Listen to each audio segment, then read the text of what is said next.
Cette semaine, une résidence ciblée par la SQ à Saint-Charles-Borromée dans une enquête sur le trafic de drogue.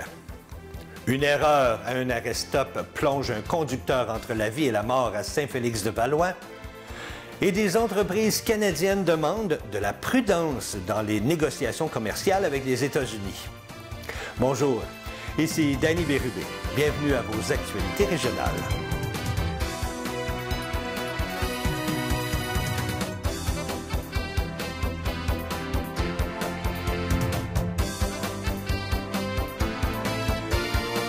Bonjour à vous, j'espère que vous allez bien. Bienvenue à votre bulletin de la semaine du 4 août 2025. Lundi de la semaine dernière, une opération policière a été menée à Saint-Charles-Borromée par la Sûreté du Québec, en collaboration avec la Division des enquêtes contre le crime organisé Rive-Nord. Cette intervention ciblait une résidence située sur la rue Jeanne-Sauvé dans le cadre d'une enquête liée au trafic de stupéfiants. Les policiers ont saisi sur place des petites quantités de méthamphétamine, du cannabis, de la cocaïne, des cigarettes de contrebande, ainsi qu'une somme d'argent. Cette perquisition fait suite à des informations reçues du public qui ont permis de déclencher l'enquête qui se poursuit présentement et une arrestation est attendue dans ce dossier. La Sûreté du Québec invite toute personne ayant des renseignements sur le trafic de stupéfiants ou la contrebande à communiquer de façon confidentielle avec la Centrale de l'information criminelle au numéro affiché à l'écran. Une violente collision entre deux véhicules est survenue mardi de la semaine dernière vers midi à l'intersection du chemin Barrette et de la rue principale à Saint-Félix-de-Valois. Selon les premières constatations, l'un des conducteurs n'aurait pas respecté un arrêt obligatoire, ce qui aurait mené à l'accident. Les deux automobilistes ont été transportés d'urgence au centre hospitalier de la Naudière. La vie du conducteur fautif serait en danger selon les autorités. L'intersection est demeurée fermée pendant plusieurs heures afin de permettre aux enquêteurs de reconstituer la scène. Des groupes d'entreprises canadiennes demandent au gouvernement de ne pas conclure trop rapidement un accord commercial avec les États-Unis, malgré l'incertitude qui pèse sur leurs membres.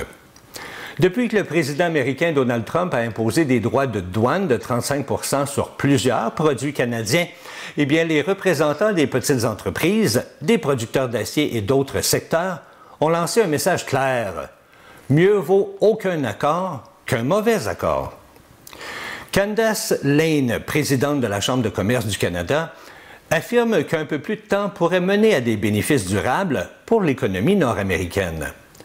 Elle rappelle que même si certains produits canadiens sont exemptés de ces tarifs grâce à l'accord Canada-États-Unis-Mexique, plusieurs entreprises n'en profitent pas et subissent déjà les conséquences. La Fédération canadienne de l'entreprise indépendante, qui représente 100 000 membres, souligne que l'incertitude actuelle empêche les entreprises de planifier l'avenir. Certains envisagent même de réduire leurs activités ou de licencier du personnel. Du côté de Lana Payne, présidente du syndicat Unifor, elle dénonce les tactiques du président Trump qu'elle qualifie de jeu d'extorsion. Elle insiste sur l'impact des droits de douane sur les travailleurs et appelle le Canada à utiliser ses leviers économiques comme l'aluminium, l'électricité ou les minéraux critiques pour riposter. Selon elle, il est temps de fixer des limites et de défendre les intérêts des travailleurs canadiens. Malheureusement, à cause de ces fameux droits de douane annoncés par le président Trump et en vigueur depuis le 1er août, la scierie Saint-Michel de Saint-Michel-des-Saints a annoncé la suspension temporaire de ses opérations jusqu'au 13 octobre 2025. Le président directeur général de l'entreprise, Jean-François Champoux, a confié dans une publication Facebook qu'il s'agit d'une décision très difficile à prendre et qu'ils ont une grande pensée pour leurs employés, leurs sous-traitants et pour toutes les familles touchées de près ou de loin par cette décision. M. Champoux explique que cet arrêt est occasionné par l'augmentation des droits compensateurs et anti-dumping à plus de 34,45 % par le gouvernement américain et aussi des menaces de taxes supplémentaires à venir. L'entreprise espérait une entente entre le Canada et les États-Unis qui ne s'est pas concrétisée. Ainsi, depuis le 4 août, la scierie Saint-Michel a cessé ses activités au niveau de l'usine de sciage et des opérations forestières.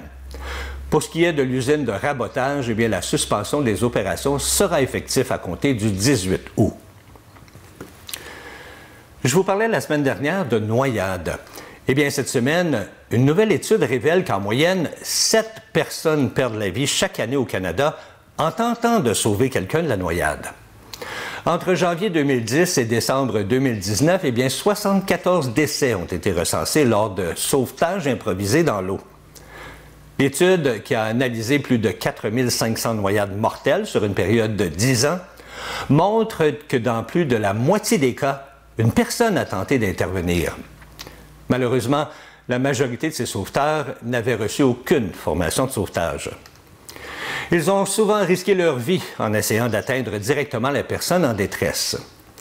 Tessa Clemens, chercheuse en prévention de la noyade à la Société de sauvetage de l'Ontario, souligne que l'intervention d'un sauveteur peut être cruciale, mais qu'il est essentiel d'agir de façon sécuritaire.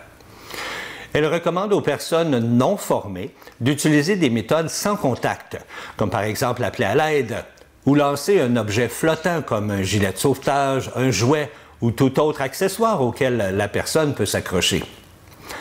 L'étude révèle également que bon nombre de ces tentatives de sauvetage sont faites par des parents qui essaient de sauver leurs enfants. Mme Clemens insiste sur l'importance de ne jamais quitter les enfants des yeux lorsqu'ils sont dans l'eau, de rester à portée de main et d'installer des clôtures autour des piscines résidentielles pour prévenir les accidents. Elle rappelle que chaque parent devrait savoir nager et que des cours pour adultes ainsi qu'une formation de base en sauvetage sont disponibles partout au pays. On observe une hausse des décès liés au cancer du col de l'utérus chez les femmes âgées de 35 à 44 ans au Canada. Plus de la moitié des cas sont diagnostiqués avant 50 ans et 70% des décès touchent des femmes admissibles au dépistage. Le docteur Mark Steven, expert en santé sexuelle, déplore l'absence d'une stratégie nationale pour dépister le VPH, principal responsable de ce cancer. Il souligne l'efficacité des trousses d'autoprélèvement à domicile, mais leur implémentation reste limitée. Certaines provinces, comme l'île du Prince-Édouard et la Colombie-Britannique, élargissent l'accès à ces tests. Au Québec, un projet pilote mené en Estrie montre que 96% des participantes préfèrent cette méthode au prélèvement en clinique. Depuis 2015, l'incidence du cancer du col de l'utérus augmente de 3,7% par an. Le Canada vise toujours son élimination d'ici 2040, mais les chiffres actuels indiquent que le défi est loin d'être relevé. Une nouvelle étude menée par des chercheurs australiens remet en question l'objectif bien connu de 10 000 pas par jour. Selon cette revue systémique, marcher 7 000 pas par jour offrirait déjà des bénéfices importants pour la santé et les avantages supplémentaires au-delà de ce seuil seraient minimes. Les chercheurs ont analysé des dizaines d'études regroupant des milliers de participants. Ils ont constaté que même un nombre modeste de pas chaque jour, comme 4 000 ou 7 000, est associé à une réduction significative du risque de décès, de maladies cardiovasculaires, de cancer, de démence et de symptômes dépressifs. Le docteur François Simard, spécialiste en cardiologie sportive à l'Institut de cardiologie de Montréal, souligne que les bénéfices de l'activité physique se manifestent dès les premières minutes.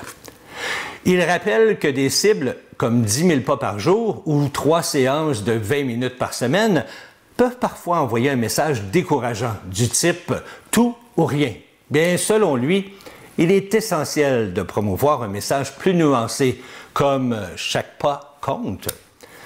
Même si l'objectif des 10 000 pas peut être motivant, il n'est pas nécessaire pour obtenir des bénéfices cardiovasculaires. 7 000 pas suffisent largement à améliorer la santé et ce chiffre pourrait même être intégré aux recommandations cliniques. En conclusion, les experts encouragent la population à bouger, peu importe le nombre de pas. Que ce soit 3 000, 5 000 ou 7 000, chaque mouvement est bénéfique.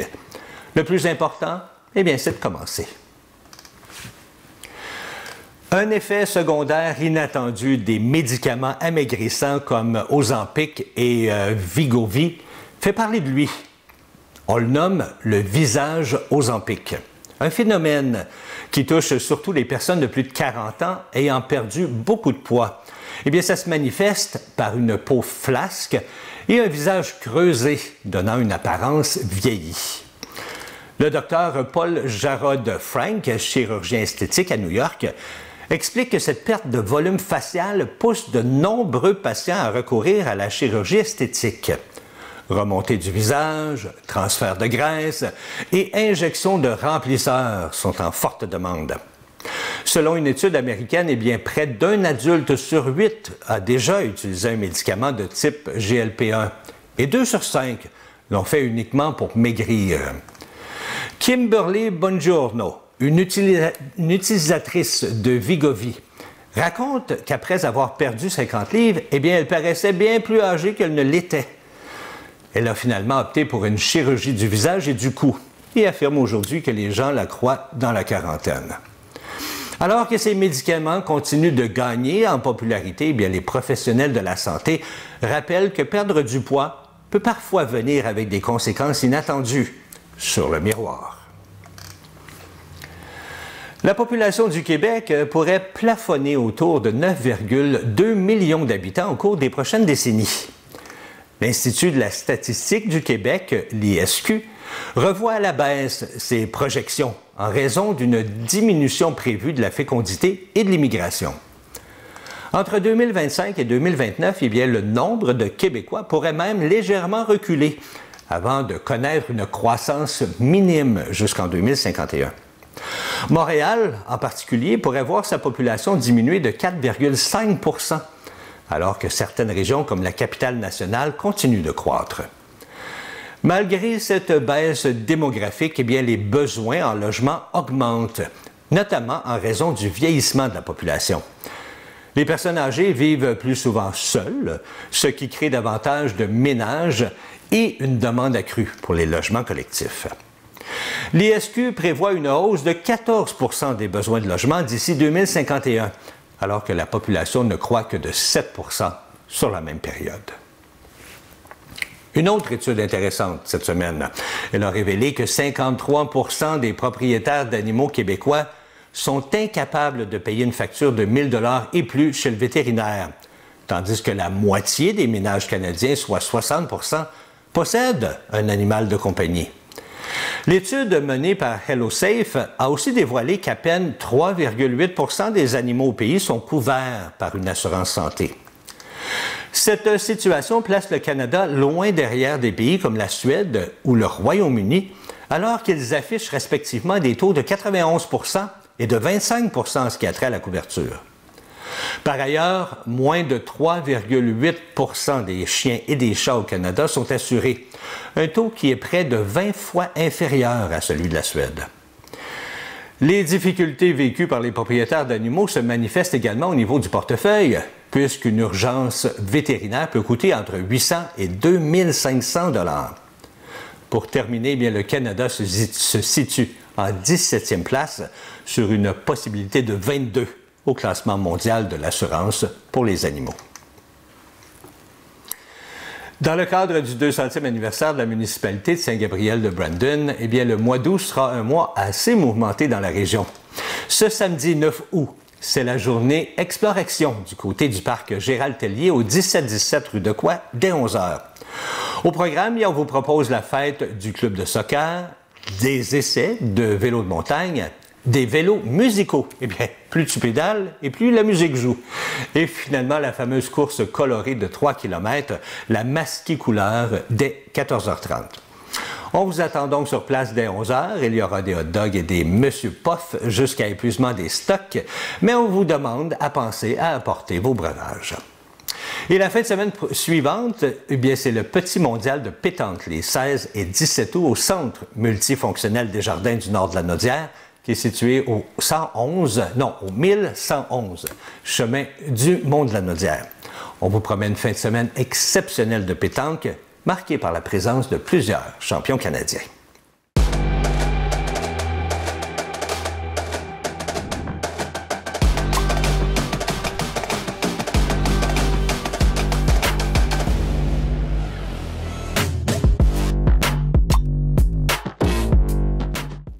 Une nouvelle initiative voit le jour à Berthierville.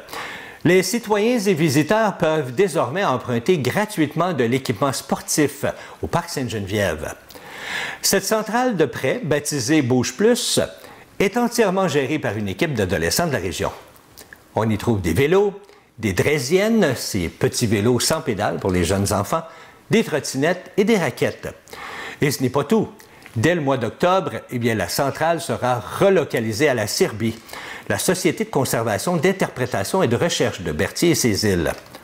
On va offrir du matériel hivernal, comme des skis de fond, des raquettes à neige et des luges scandinaves. Julien Nantais, de Loisirs, Sport et Lanaudière, précise que ce service sera offert toute l'année. Il souligne que l'objectif est de rendre les sports de plein air accessibles à tous, tout en encourageant la découverte des sites naturels de la région. Actuellement, une dizaine de centrales comme celle-ci sont en activité dans la Naudière et plus de 16 nouveaux emplacements devraient voir le jour d'ici 2027. Plusieurs offriront aussi de l'équipement adapté aux personnes à mobilité réduite. Le projet de Berthierville représente un investissement de 35 000 $ rendu possible grâce à la collaboration de plusieurs partenaires. Je termine avec le milieu sportif de Lanaudière qui a été plongé dans le deuil. Christophe Babin, jeune joueur de hockey originaire de Saint-Thomas, est décédé le 23 juillet dernier à l'âge de 20 ans. Il avait évolué au sein des Prédateurs de Joliette, de l'Assurantia Vennes et Filles de la Ligue nationale de hockey-ball, des Pionniers de Lanaudière et des Cyclones de Joliette. Depuis son décès, les hommages ont afflué de toutes parts. Les Prédateurs de Joliette l'ont décrit comme un coéquipier inoubliable, un véritable rayon de soleil au sein de l'équipe. L'Assurantia a souligné la perte d'un joueur prometteur, même surtout d'un homme apprécié de tous. L'AHM Joliette Crabtree s'est souvenu de lui comme d'un frère d'équipe, un âme sensible au sourire sincère. Et finalement, les Pionniers, quant à eux, ont salué son esprit rassembleur, son respect et sa passion pour le hockey. Pour tous, son absence laisse un vide immense. Et les 4 organisations ont tenu à exprimer leurs plus sincères condoléances envers leurs proches du jeune homme et tous ceux qui sont affectés par son lourd départ. Un dernier hommage lui sera rendu au Centre funéraire régional de Joliette du 2077 rue Lépine ce samedi 9 août de 12h30 à 15h30 et la cérémonie commémorative se tiendra à la chapelle du Centre funéraire la même journée à 15h30. En guise de témoignage de sympathie, la famille apprécierait des dons à l'Association québécoise de prévention du suicide. Voilà, c'est ce qui complète vos actualités régionales. Si vous avez été témoin d'une nouvelle, alors faites-nous le savoir en nous écrivant ici à CTB TV. Cette semaine, ne manquez pas l'émission Découverte de votre région, une reprise de la rencontre que j'ai eue avec la maître des traditions vivantes, Mme Céline Desjardins. Elle vous invite dans son univers de teinture végétale et naturelle. Très, très intéressant. C'était Danny Bérubé pour vos actualités régionales. Je vous souhaite une agréable fin de journée.